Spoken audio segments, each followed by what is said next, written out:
ಈ ಕೈ ನಾನು ಹೆಂಗೆ ಬರಿತೀನಿ ಅಂತ ನೋಡಿ ಡ್ರಾಯಿಂಗ್.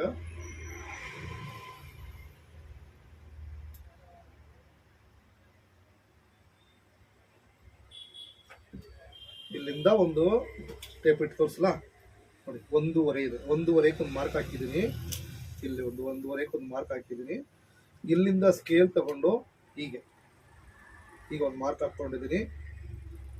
ಈ ಮಾರ್ಕ್ ಜಾಯಿಂಟ್ ಆದಮೇಲೆ ಈ ಮಾರ್ಕ್ ಅಂತ ಮೇಲಕ್ಕೆ ಹೋಗ್ತೀನಿ.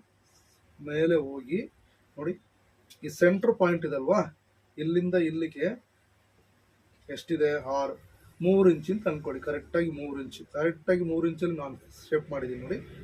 3 ಈ 3 ಇಂಚ್ ತನಕ ಹೀಗೆ ಹೋಗಿ ಈಗ ನಾನು ಕೆಳಗಡೆಗೆ ಇದು ಎಲ್ಲಿ ಮೇಲ್ಗಡೆ ಎಷ್ಟು ಹೋಗಿದ್ದೀನೋ ಅಷ್ಟೇ ಕೆಳಗಡೆ ಹೋಗಿ ಹಿಂಗೆ ತೊಗೊಂಡು ಈಗ ಈ ಮಾರ್ಕ್ ಹೋಗಬಾರ್ದು, ಮೇಲೆ ಮಾರ್ಕ್ ಬರಬೇಕು. ಸೊ ಇದು